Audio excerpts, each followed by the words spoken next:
welcome to another episode of the Water from the Rock podcast, brought to you as always by the Calvary Baptist Church. My name is Pastor Tyler Robbins, and with me as always is my brother Dustin Robbins. Hey everybody, I'm so happy to be here today, and I hope you're having a great day wherever you are. Absolutely.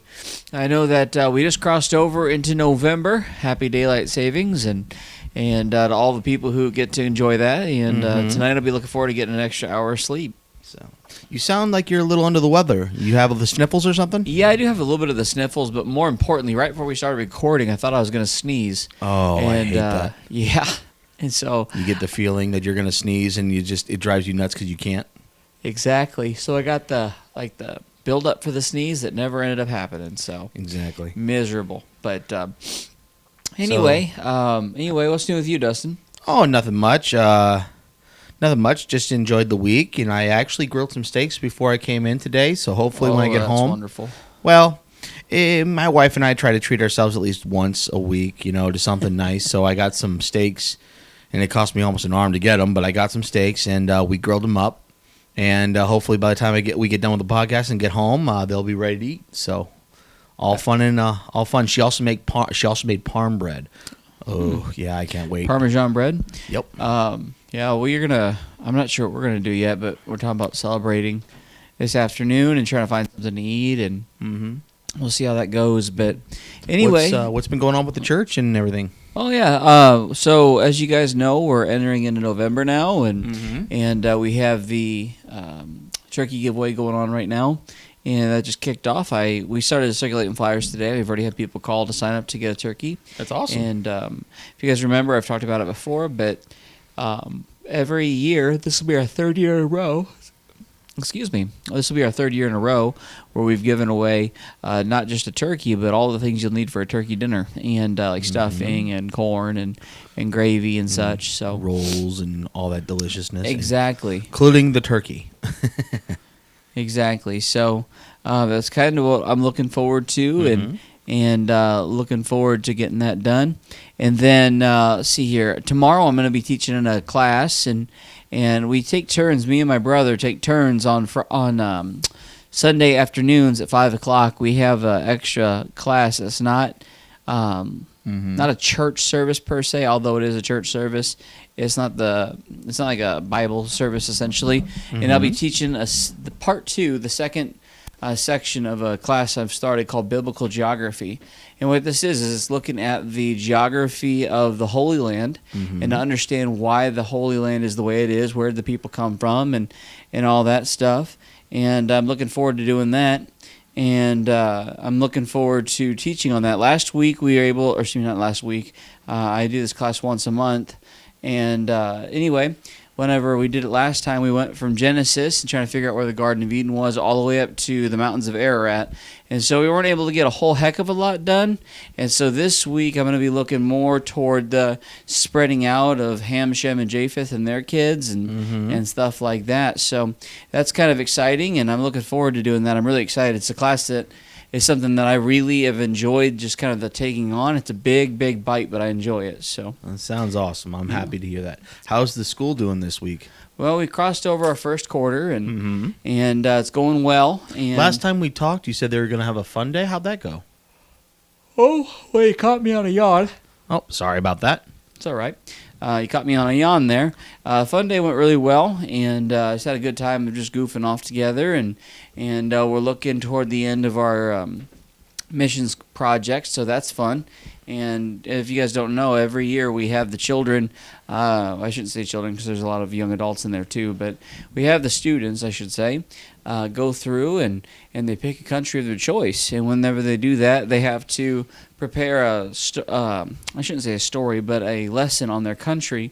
And depending on their age group, that's a different length. And like the high schoolers, they have to do 4 to 7 typed pages.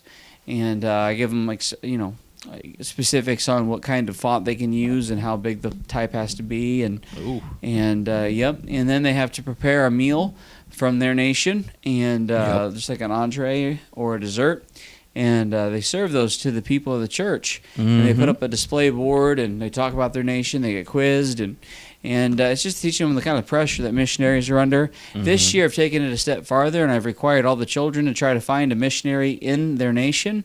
One student chose like a city-state, and so they don't have a missionary to that nation. But what they did is they found a church that believes kind of like ours, and they try to get in contact with them. So Oh, that's awesome. exactly. So that's kind of neat, and it's I like taken on. that. Yeah, exactly. I thought it was a lot of fun, and that was a kind of cool twist. And A little looking bit of a forward to pen that. pal twist or something like that. Exactly.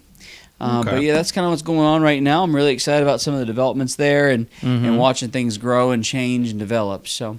Okay. But yeah, today I want to share with you guys just an idea here, something Dustin and I were talking about earlier, and something I preached on actually the other day, and it's this idea of letting go. And Dustin and I were talking about this, and unfortunately, men, whenever we have our two great emotions, we have love and fear. Well, immediately fear will then translate into anger or to bitterness or even fear or something like that. For men, or for people in general, but for men specifically, a lot of times it turns into fear, or excuse me, turns right into an anger right away, and this is a defense mechanism. And so, Dustin, you and me were talking about that earlier, and one of the things that's hardest about life is learning how to let go. Yes, it You know, is. I mean, it's no secret. We've talked about this, and anybody who's been a long time listener to this podcast knows that Dustin wasn't the original co-host. Yeah. It was my dad, and it was our dad, rather. And unfortunately, that causes a lot of difficulty. It causes a lot of strain, and we have to learn how to let go. Mhm. That's easier said than done, though. Oh yeah, definitely can be. Absolutely. And I know it's a problem that I have with letting go sometimes is that I know that I'm wrong or whatever you want to call it in my head and in my heart even, and I'll agree with it verbally, but at the same time I still have a problem letting it go. It's like I know I need to let it go, but I just can't figure out how to let it go, or do I even really want to let it go? You know what I'm saying? absolutely. 'Cause that's a real common problem. It just I've noticed that a lot in life. I don't mean to make this sound horrible, but it's very easy to get comfortable with anger, fear, that kind of thing. 'Cause Absolutely. it's just so easy to live that lifestyle. Absolutely. You know?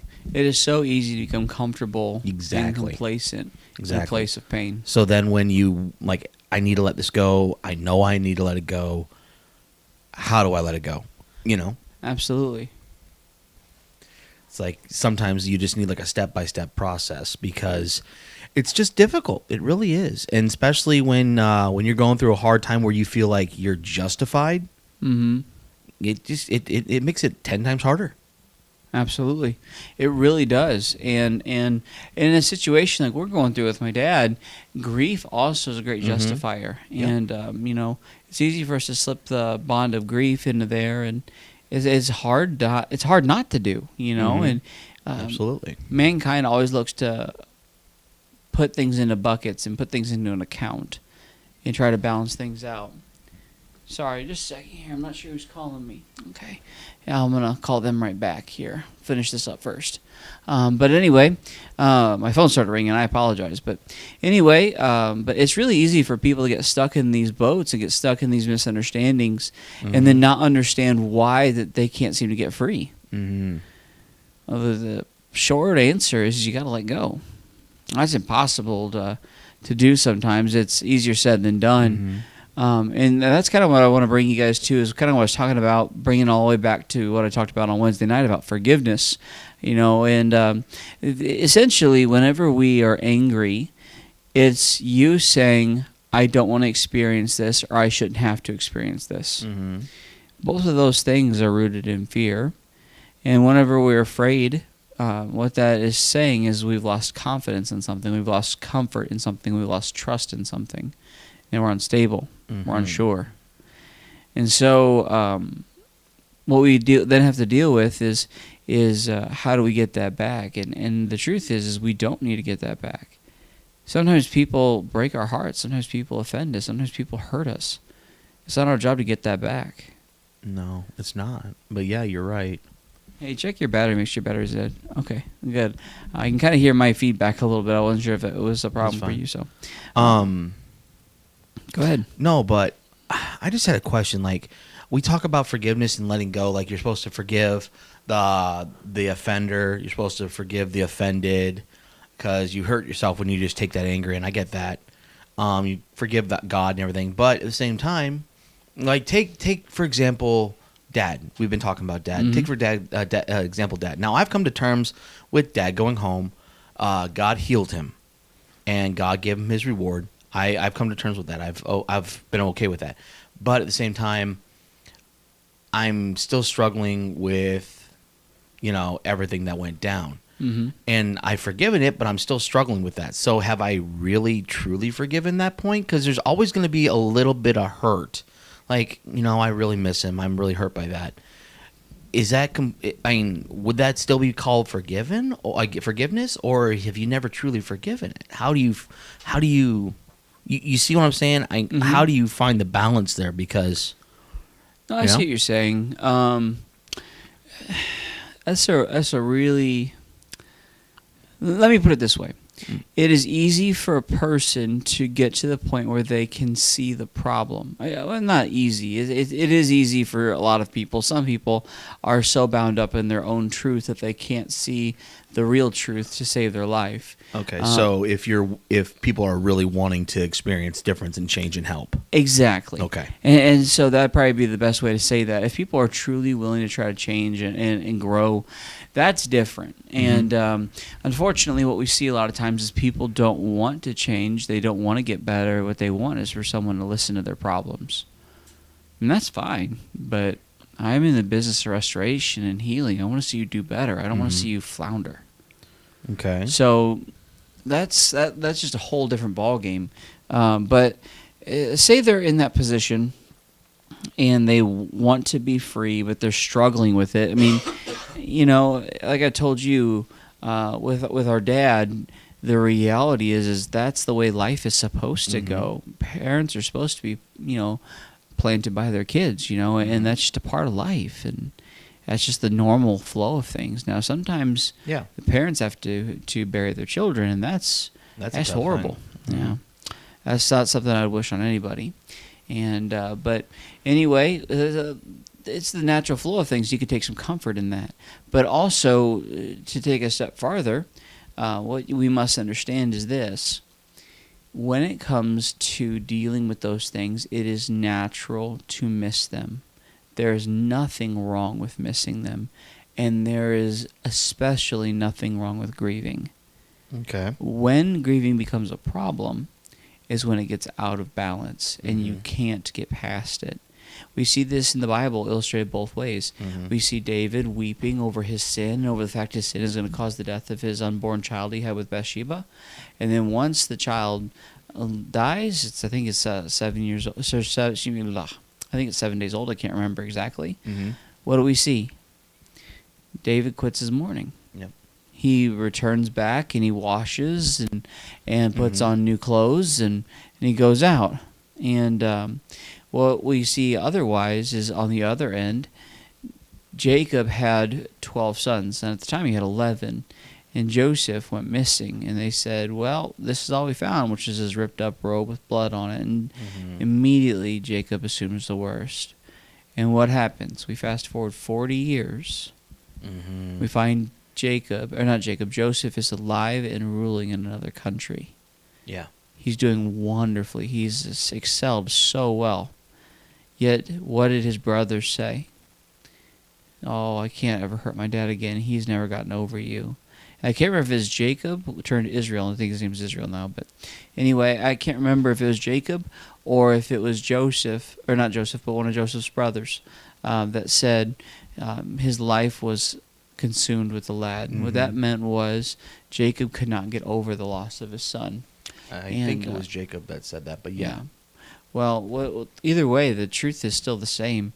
He could not get over it. He refused to be comforted. He refused to get over it. It's 100% normal to grieve. And if you don't grieve, that worries me. Yeah. It's not wrong. And it's given to us by God. It's so important that God gave laws stating that you are required to grieve. I understand there's some odd cases where you don't have to. I know a man that had to bury his wife and daughter, and he said he never grieved. He just didn't grieve ever. He didn't feel the need to. It wasn't that he was being rejective of it. He just didn't feel the need to. And so that's just a different situation. Those are pretty rare, though. But most people are supposed to grieve. And God said that what you're supposed to do in the Old Testament is you were to sit around for, I think it's 40 days. Mm-hmm. And you guys all sat around, closed up the house, and you guys just told stories about that person. And you wept and mourned that person. And after 40 days, you never mentioned their name again. Now, we do things differently in our society.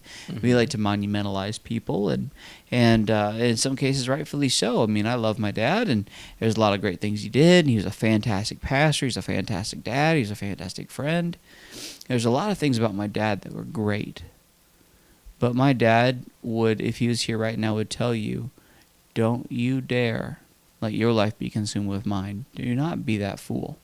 That's exactly what he would say.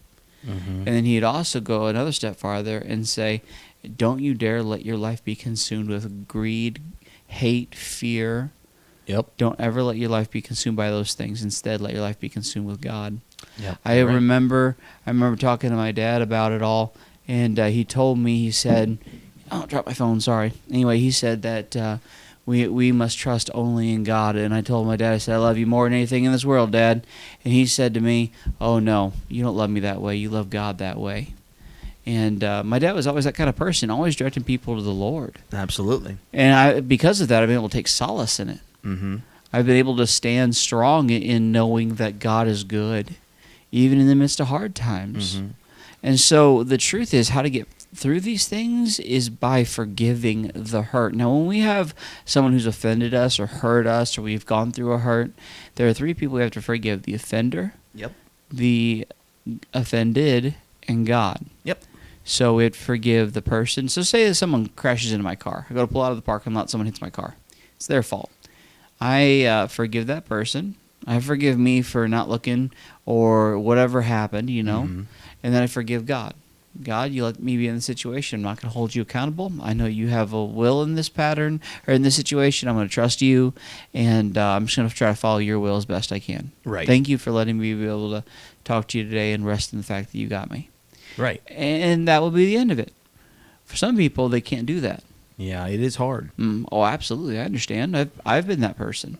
So for people that are like that, though, that are trying to forgive but they just don't know how, Mm-hmm.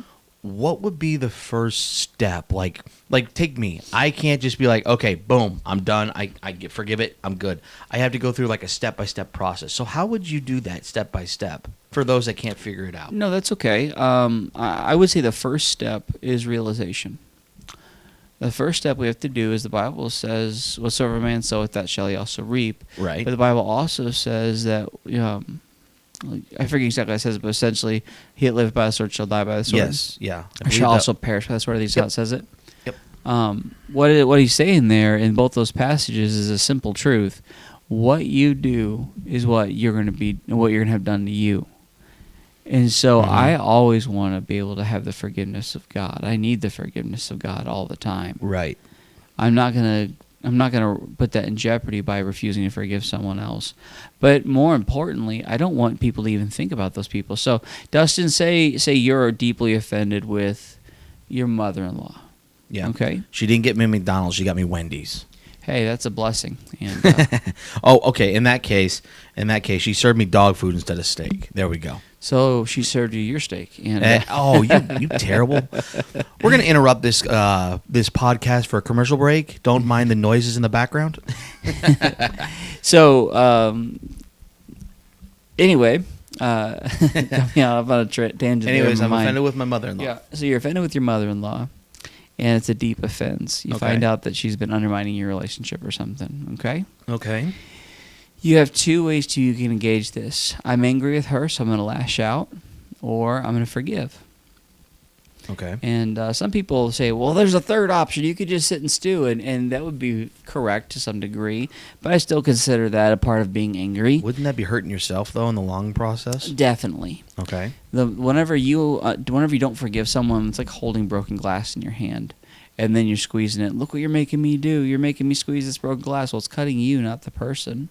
Mm-hmm. So unless they love you, they're not, and they feel very remorseful, they're not going to care. They're going to say, "Well, it sucks to be you. You're the one cutting your hand." Exactly.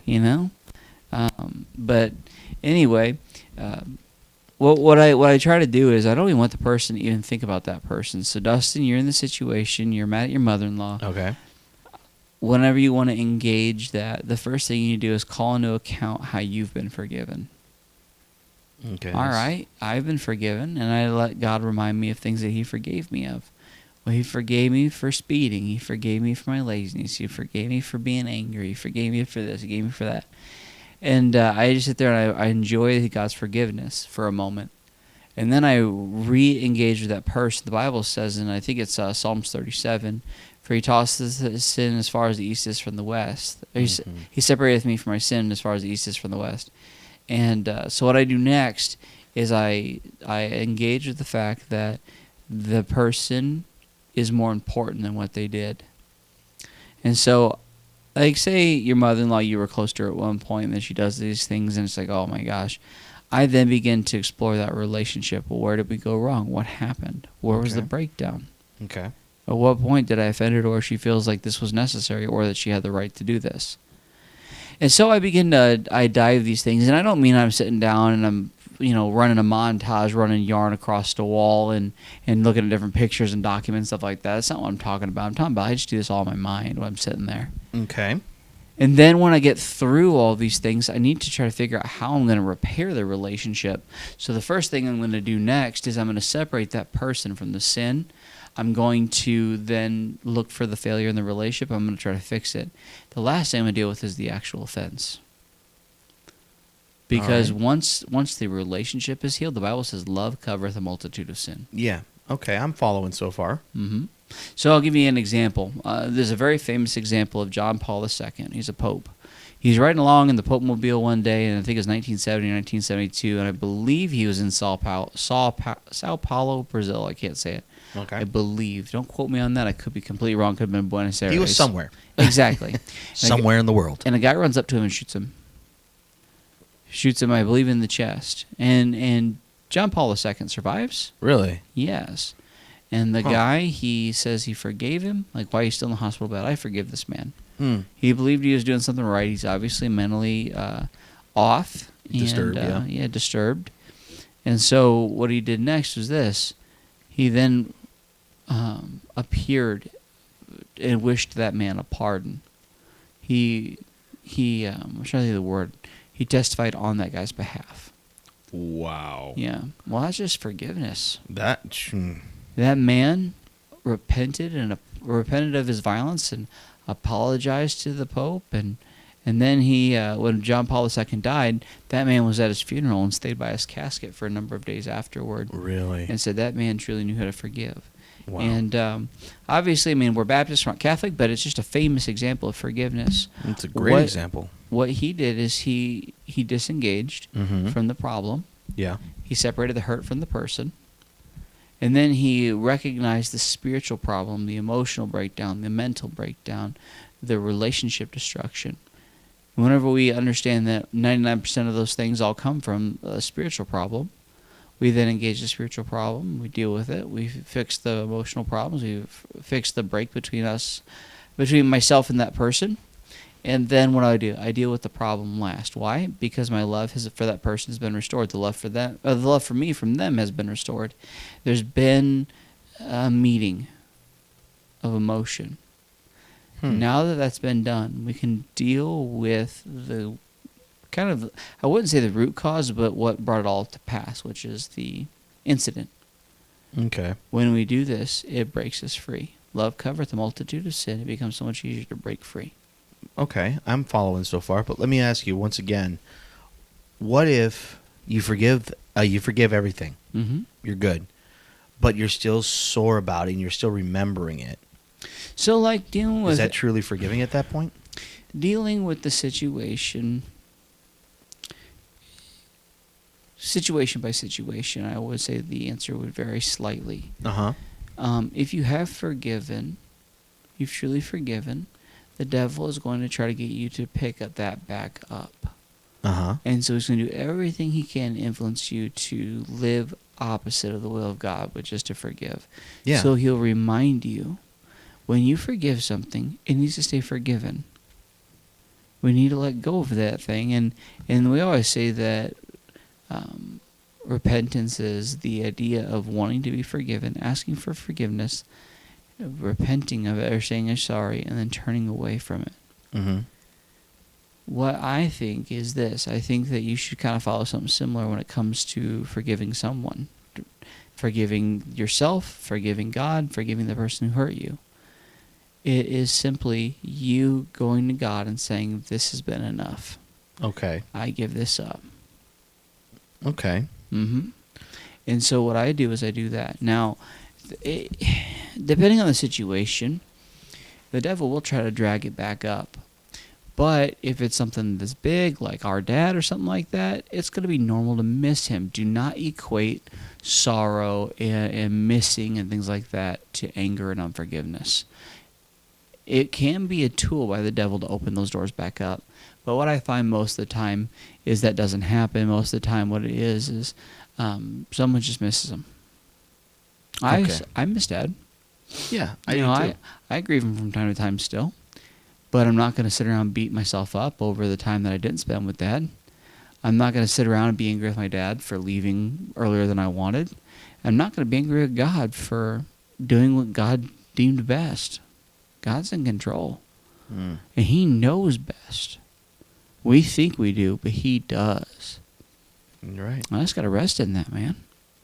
You're right. If He's not the God of the universe, how in the world am I ever going to have any idea of what I have to do or what I should do or anything? You know? Yeah, that's a very good It point. removes all life purpose. Yeah, 100%. Absolutely. So whenever, I will say this though, when we do forgive, it is simply letting go. And a lot of people are like, well, this will let them get off scot-free. Well, actually, no, it doesn't. It actually makes it so much worse for that person. Because no longer are you the one in charge of punishing them, keeping them on track. God's got to deal with it. Exactly. You're literally giving the ball to God, saying, God, this is in your court now. And, That's a scary thought. Mm-hmm. And God deals with all things. So when you pick it back up, because there will be some times where you just pick it back up. Is that why Paul said, I die daily, is where you just die back to that? Be like, God, I picked this up. I'm sorry. Please take it back. Oh, 1,000%. That's exactly what that means. Okay. That means that those things do resurrect. It's kind of like someone who's trying to give up smoking. Well, if you've been smoking 2 packs a day for like the last 10 years. You can't just quit cold turkey unless God helps you. No, that is incredibly difficult. Exactly. So what do? You just, instead of having a cigarette every 5 minutes, you try to go to 6 minutes. Mm-hmm. You just try to wait 6 minutes. You try to push it just a little bit more. Exactly. Mm-hmm. And then you try to get up to about 10 minutes. And then you're having 1 cigarette for every 2 cigarettes you used to smoke. You've cut your usage in half. Mm-hmm. Just because you went from 5 minutes to 10 minutes. Yep. Right. Well, if that's the case, that should be pretty easy to accomplish then, and it should be definitely easy to overcome. So what do? We do the same thing. Whenever we have things in our life that we have to let go of, and whenever they're deep hurts like this, I teach people this, and if it was me, if it was my will, and if God had His perfect work, people would just lay it down and walk away, but people don't do that. So what do we do instead? We lay it down for a minute, and then we pick it back up. But the trick is I'm trying to get people to wait 5 minutes, 7 minutes, 10 minutes, maybe an hour before they pick it back up. Extend that limit. Exactly. And I find that seems to help people a lot. Mm-hmm. Because eventually it'll be like an all-day thing. People make this mistake. They all the time make this mistake. They assume that God is going to punish them, and He wants them to live piously, and you know, He wants them to live like perfect. I can't even think of the right word, but essentially they want, like an Amish person wants us to live very separated, and if you don't, you're wrong, and God's going to get you. The truth is I live incredibly separated compared to most people. And I'm not saying that because I'm proud or arrogant about it. I'm just saying, why do I live that way? Is it because I'm so smart and so good at living free and separated? No, not at all. What got me to this point is simply me going, God, I want you more than that. And so it wasn't me going, I'm going to separate from this sin because it's so wicked. I'm going to lay it down and walk away. Oh, man, I missed that sin. No, it was me going, hey, I love this sin, but I love God. And God wants me to chase after with both hands. He doesn't want me holding this weight. I'm going to set this weight down. I'll come back for it in a minute. Mm-hmm. Well, that minute was a minute, then I pick it back up. Or 10 minutes. Or an hour. Or maybe a day. And then before you know it, you don't remember the last time you picked that weight up. slowly extending the time until you can like, hey, listen, I don't need it anymore. Now, some people, they can just forgive and move on. Other people, it takes them work. It takes them to have focus and drive, and that's okay. Line upon line, precept upon precept. That is true. Now, what that means is step by step. Mm-hmm. That's inch okay. by inch. It's better to walk forward step by step than to fly in a plane and crash. That's right. Just like the little old song, little by little, inch by inch. Mm-hmm. That's what I have for you guys today. I hope it's been a blessing. Something I've been chewing on and trying to figure out how to properly implement not only in my life but in the lives of the people I care about. And I hope this has inspired you today. If you guys want to reach out to us, you're more than welcome to. And all the different facets. You got the podcast. You got the podcast messenger there, the comment section. You have the app. And, of course, you have bytheblood.org you can reach out to us through. And if you guys have any questions or need any prayer, feel free to reach out to us. But that's all I got for you today. Remember, the Lord loves you. Have a great day.